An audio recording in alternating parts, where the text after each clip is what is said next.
Hey everybody, Greg Thiessen here. Today I'd like to show you how easy it is to start a design project and manage your part data with XPM, our Expert Part Manager.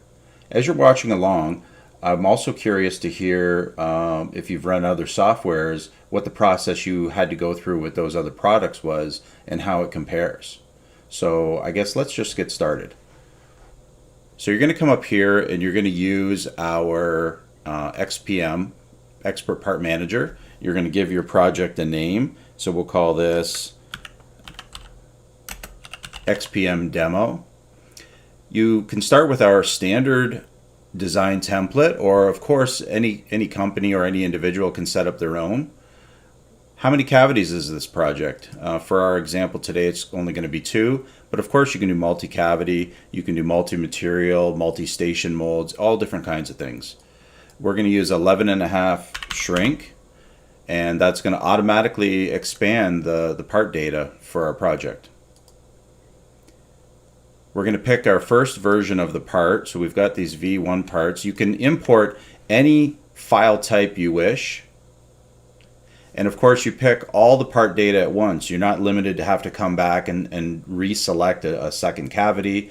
If you had 20 cavities, all different parts, maybe a family mold, you would select all of those right now immediately.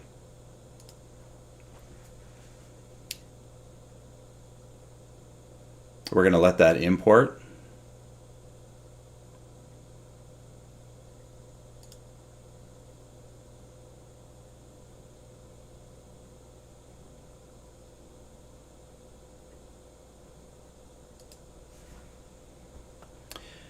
So it's doing some processing right now. Now we're going to define the first cavity. I'm going to switch the background to black, just a little easier for me to see, and shade the part.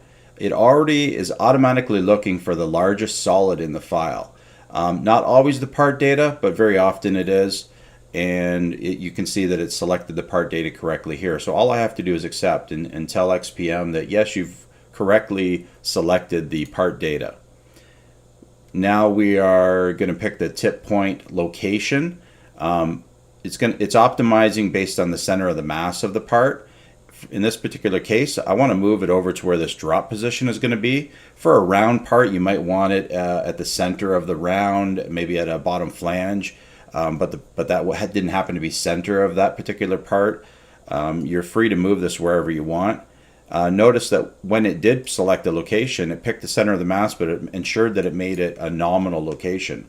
So of course in mold making, in particular die design, that type of thing, we do like nominals often. So it automatically had done that for us.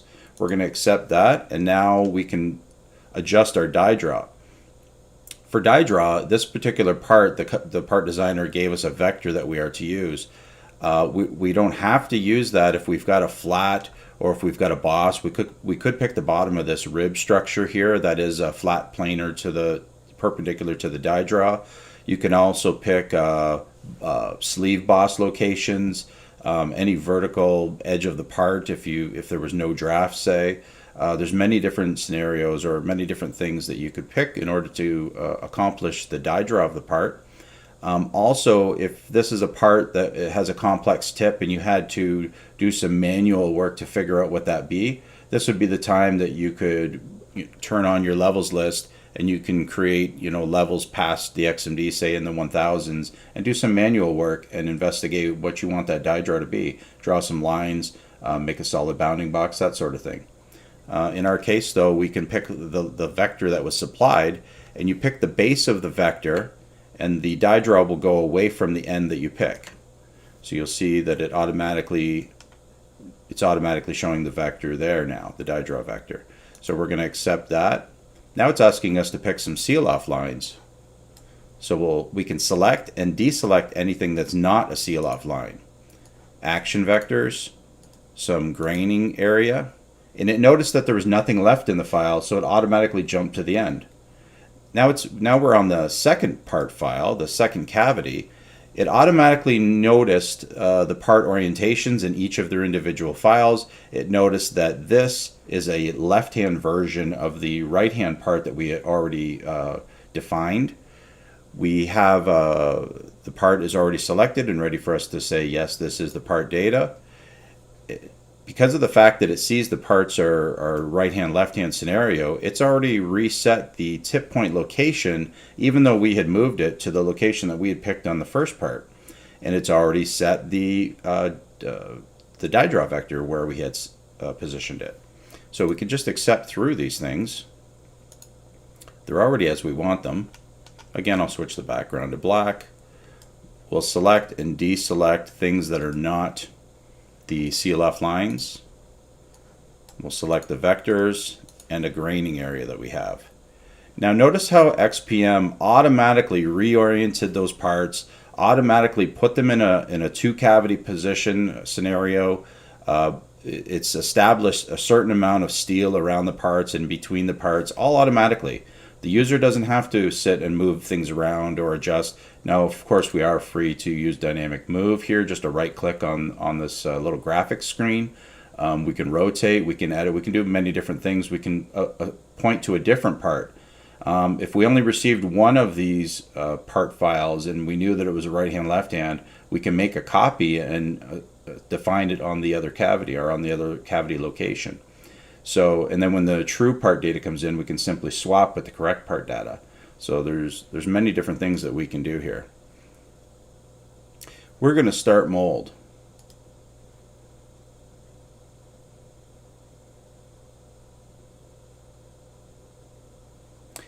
So we come to the mold base editor screen, and you can key in a job number. And you can set up, which you'll already have a config defined for your particular company. You can also edit the title block. If you had a standard mold base, you can assign that now. Select plates that you wish to have, orientation, all that kind of thing. What steel material are you using? This is going to be a high hard P20 job. Of course, it can be stainless or H13 or anything else. And we're going to say OK.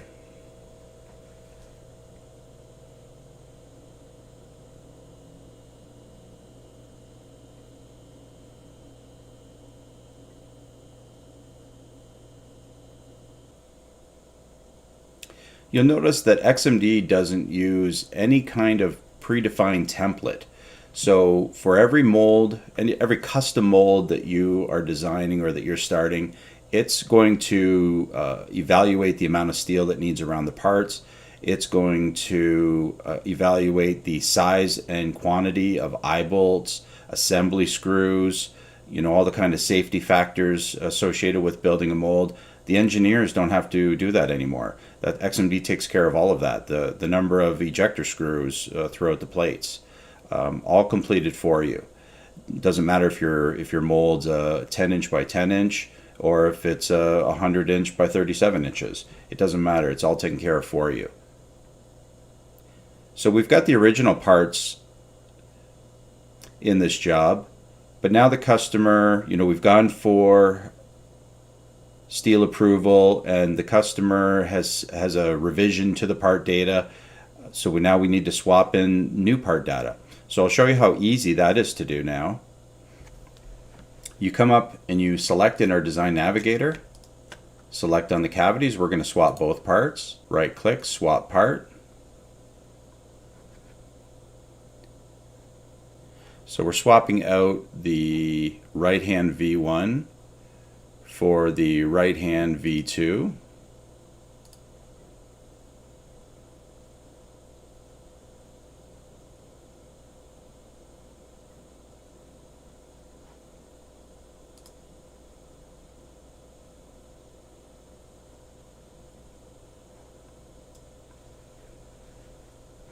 And the left hand V1 for the left hand version 2.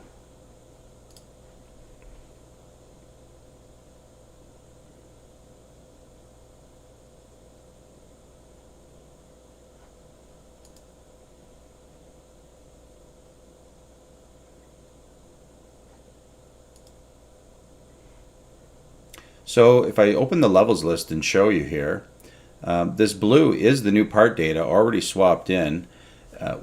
XPM has interrogated the file enough to see that, to determine that that is the new part data. And if I open this up here, it's showing the obsolete part data so that the designer can actually turn it on, do a little interrogation, make sure that the customer called out part changes are exactly what they see. And then when the file is all complete, we're satisfied with everything, we simply say save and close, and it will actually delete this obsolete part data from this file and clean the file up for us automatically. So we see here that there's arrays in the part, and that's all fine. That looks good, so I can turn that off.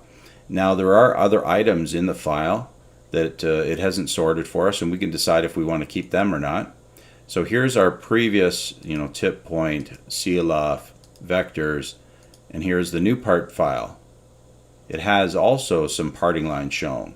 So if we compare the parting line, seal off lines, and now maybe the seal off lines for our job, we actually want to make them thick. Then in the job they'll show up a little bit better, and I'll make the lines in the new file a different color so that we can see and we can compare a little bit better. So you're free to do any kind of manual changes you want to these files. You can set the entity attributes as you wish in order to interrogate the file a little bit better. We'll look at the actual seal off lines. These happen to line up exactly, of course, so we're not interested in moving anything. We'll keep what we had. Our file looks good. We've got the new part data shown. It's already applied the scale, the shrink factor for us automatically. There's no human error allowed. Everything's done very nice and quick for you. And we'll say save and close, and we'll go on to the second file. We're just going to tell it to delete the extra unsorted geometry that we already looked at and we don't want to keep. So we're going to say delete that. And notice that the same conditions apply to this job.